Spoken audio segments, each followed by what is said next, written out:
बोलिए पाप मोचनी एकादशी की जय। श्री विघ्नहर्ता श्री गणेश भगवान की जय। श्री हरि विष्णु भगवान की जय। सदगुरुदेव भगवान की जय।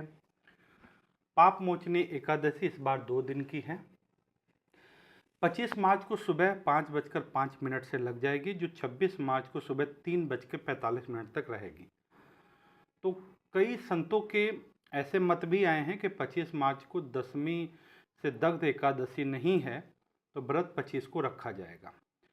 और कई संत समाज के ये भी आए हैं कि द्वादशी युक्त एकादशी रखा जाए। अब लोगों के मन में संदेह होता है, तो कई बार लोग कहते हैं 2 दिन की एकादशी क्यों है, ऐसा हमारे में क्यों होता है। तो देखिए, ये बहुत वैज्ञानिक और सूक्ष्म गणना है, बहुत ग्रह दशा की स्थिति के अनुसार है। और फिर भी एक चीज़ मैं कह दूं कि जो संत महात्मा को अन्य संत महात्मा से जुड़े हैं, उनकी वाणी को सुनते, उनका श्रवण करते, अगर वो कह रहे हैं 25 को रख लीजिए तो आप 25 को मानिए। लेकिन फिर आपको जो नियम है 25 और 26 का चावल ना खाने का विधान का, वो आपको नियम दोनों दिन पालना पड़ेगा। और नारद पुराण की बात माने तो नारद पुराण में बात आती है कि अगर ऐसे कोई संशय की स्थिति आए तो द्वादशी युक्त एकादशी रख लीजिए, क्योंकि भगवान श्री हरि का स्वयं वास होता है। तो हम 26 मार्च को व्रत रख सकते हैं, ठीक है। तो दोनों विधान आपके लिए है।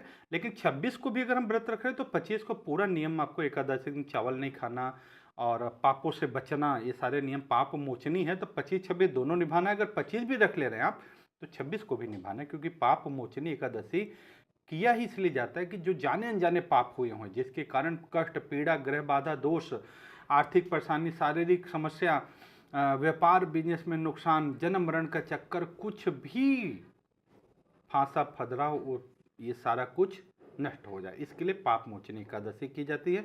जैसा आप जानते हैं कि नाम ही है पाप मोचनी एकादशी, जो पापों का नाश कर देती है।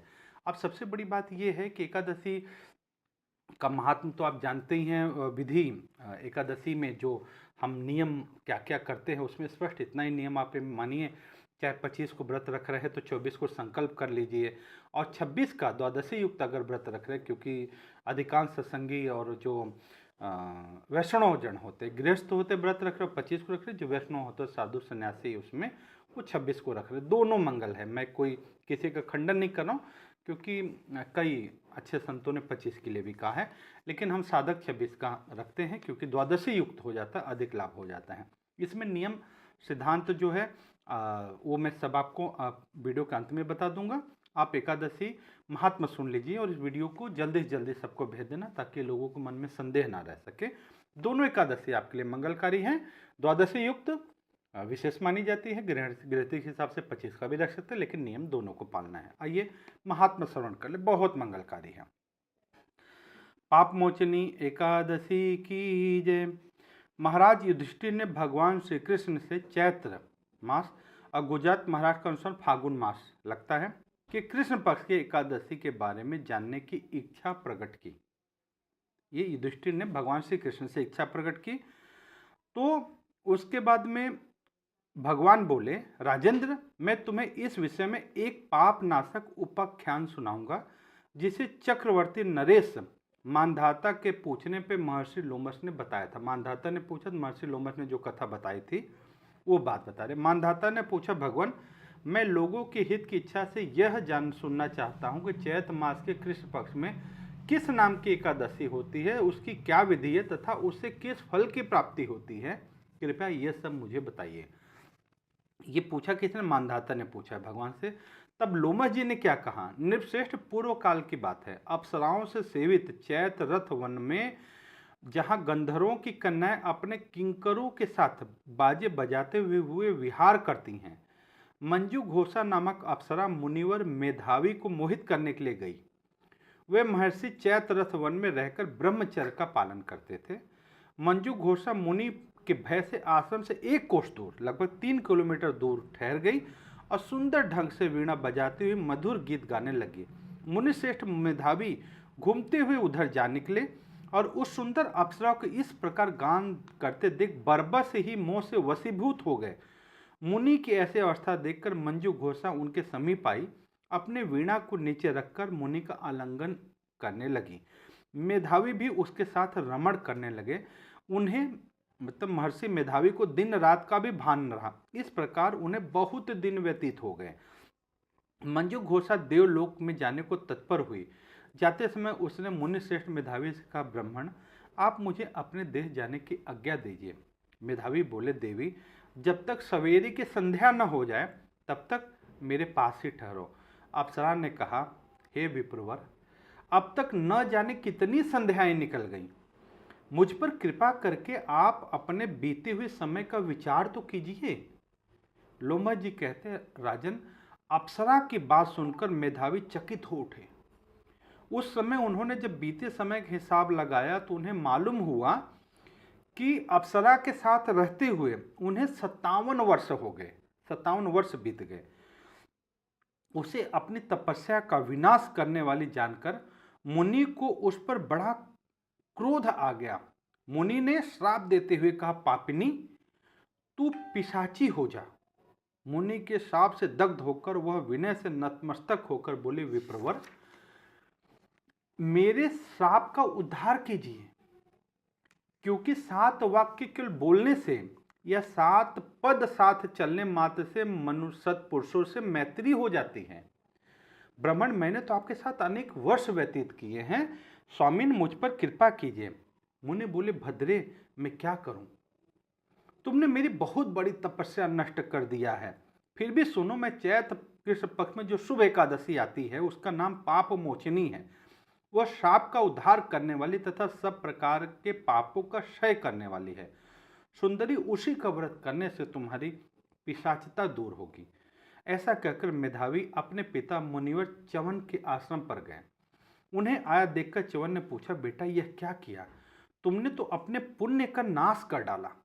मेधावी बोले, पिताजी, मैंने अप्सरा के साथ रमण करने का पातक किया है।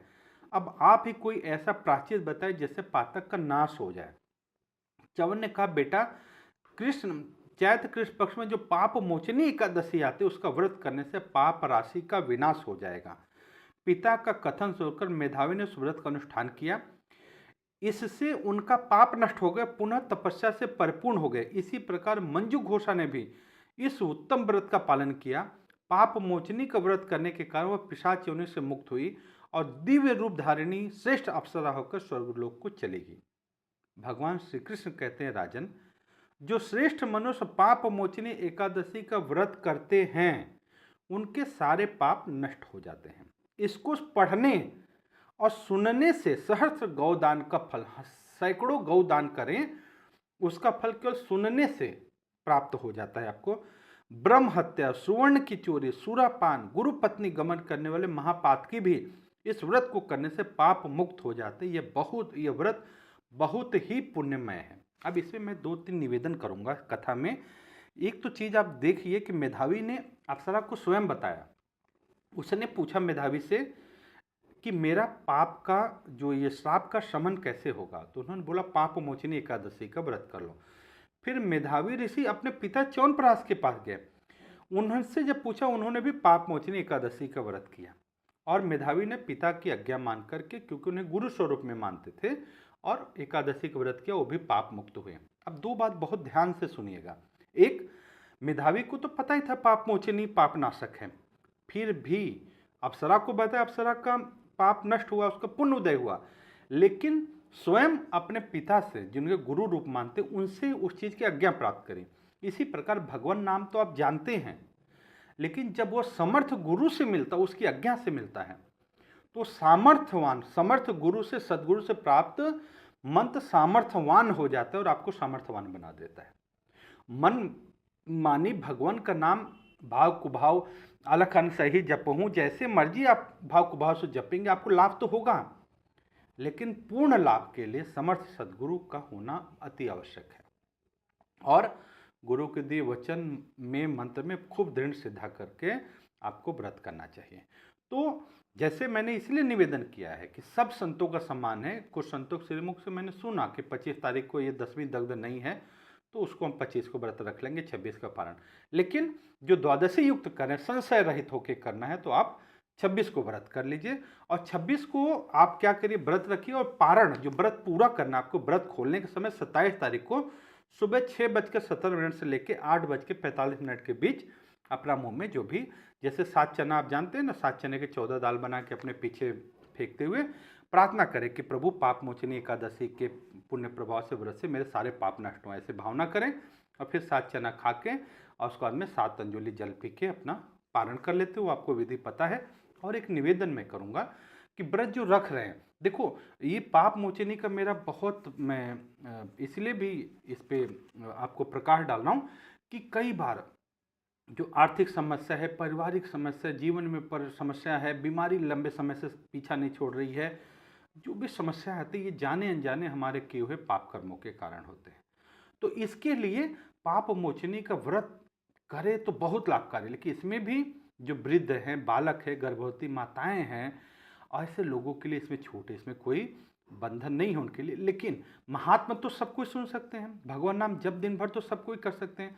ऐसे ही अगर कोई आपके साथ समस्या है, नहीं कर सकते, तो आप दशमी के दिन प्रार्थना कर लीजिए। जिस दिन व्रत रखो उससे एक दिन पहले भगवान से प्रार्थना करें कि हे प्रभु, मैं कल एकादशी पाप मोचनी का व्रत कर रहा हूँ या कर रही हूँ, और इसके प्रभाव से मेरे जाने अनजाने जो भी पाप हों प्रभु वो सब नष्ट हो जाएं, और मैं इस कष्ट से, इस बाधक, अगर कोई विशेष कष्ट परेशानी, इससे मुक्ति हमें मिल जाए और बाकी सामर्थ्य बन जाए, जन्म मरण से पार हो।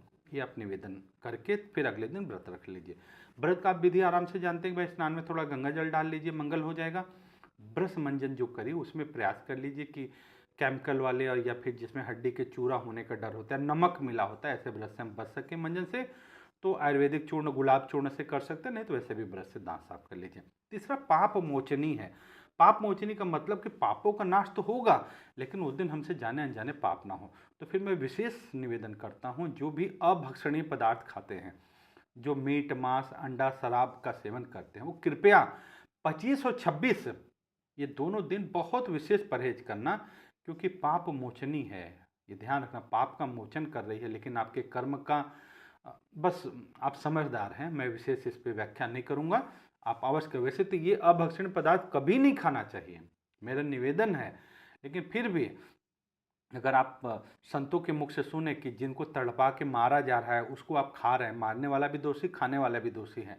तो जैसे तड़पा के मार रहे हैं, वो समय का काल चक्र फिर कहीं ना कहीं तड़पन निकालता है। तो निवेदन मैं कर रहा हूँ, बाकी आप जैसे भी आपको अच्छा लगे, आप अधिक समझदार हैं उसको मानिएगा।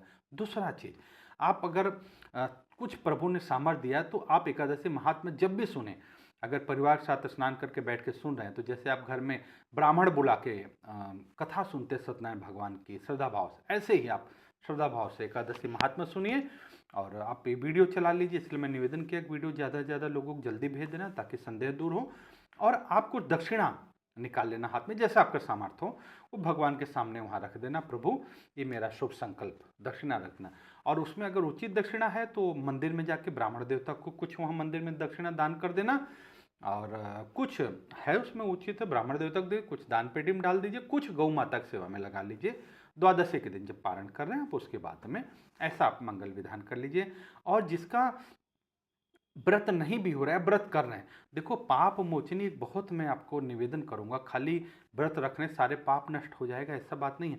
व्रत रखने से पाप नष्ट होने का मार्ग प्रशस्त हो जाएगा, लेकिन उस व्रत रख रहे हैं तो हम पाप करने से बचें, और उस दिन सारा दिन भगवान नाम जप करें, और ये ध्यान रहे कि प्रभु जाने अनजाने जो हमारे पाप हुए हैं उसको नष्ट हो, ऐसे भाव, कार्तर भाव से भगवान से प्रार्थना हो।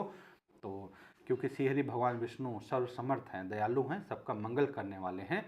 तो इस तरीके से आप व्रत का विधान, पारण आपको बता दिया। 25 भी आप कर सकते हैं, लेकिन द्वादशी युक्त जैसे हम लोग कर रहे हैं, तो हम 26 का व्रत रख रहे हैं, 25 को भी नियम पालेंगे, चावल नहीं खाएंगे, बाकी जो रोटी दाल जो भी खा रहे हैं भोजन वो आप करेंगे। व्रत का 26 को रखेंगे, व्रत का रखेंगे तो फलाहार दुग्धाहार जो उचित होगा उसको ग्रहण करेंगे। पारण हम 27 को करेंगे, 25 वाले 25 को पूरा कर रहे हैं। तो ऐसा पारण का समय उनका, तो एक महाराज जी को सुन रहा था कि पारण 1:30 बजे के बाद जाके लग रहा है, तो कृपया आप पारण का अपने हिसाब से देख लेना। बाकी 26 का तो अब मैंने पारण बता दिया कि 27 को आपको सुबह 6:17 से 8:45 के बीच में है। और एक बात ध्यान रखिए कि सब प्रभु का दिया हुआ, प्रभु को अर्पण करना है। भाव के भूखे हैं भगवान, बहुत ज़्यादा अगर विधि विधान ना भी आए ना, तो बस प्रभु के हो के प्रभु को आप ध्यान में भज के जो आपसे बन पड़ेगा उतना भी कर देंगे तो प्रभु राजी हो जाएंगे क्योंकि प्रभु भाव के भूखे हैं, उन्हीं का दिया हुआ हम सभी के पास है। और मैं विशेषतः भगवान श्री हरि विष्णु से, सदगुरुदेव भगवान से प्रार्थना करता हूँ कि जो भी संसार में जीव जंतु प्राणी हैं, करोड़ों करोड़ों जन्मों के जाने अनजाने किए हुए संस्कार से जो पीड़ित हैं, तो पाप मोचनी एकादशी सभी का मंगल करने वाली हो, सभी के कष्टों को हरने वाली हो, सभी का दुख दर्द दूर करने वाली, सभी को सामर्थ्य देने वाली हो। और इस एकादशी के दिन माँ लक्ष्मी की पूजन का लक्ष्मी की पूजन का विशेष महत्व है। माँ तुलसी की पूजन का महत्व है। आप तो जानते हैं कि भोग में तुलसी दल पड़ जाता है तो श्री हरि भगवान विष्णु वैसे प्रसन्न हो जाते हैं, लेकिन अगर सामर्थ्य हो तो एक देसी शुद्ध घी का दिया माँ तुलसी के क्यारी में, दीपक के पास में, वृक्ष के पास में दीपक जला करके आप दीपदान माँ तुलसी के एकदम, कई लोग वृक्ष के सटा के रख देते हैं, आँच ना लगे थोड़ा सा दूर रखिएगा, माँ को दिखा करके आरती करके निवेदन कर दीजिए। दीपदान का बड़ा पुण्य है। माँ लक्ष्मी के पूजन का, भगवान श्री हरि को तो वैसे ही एकादशी बहुत प्रिय है। आप सभी की मंगल हो, मनोकामना पूर्ण हो और भगवान समस्त विश्व का कल्याण करें। सबके हृदय में खूब खूब ईश्वर प्रति श्रद्धा भक्ति बढ़े, सबका जीवन मंगलमय हो, ऐसे मंगल कामना सभी के लिए करता हूँ। सभी को खूब खूब हरिओम हरिओम हरिओम।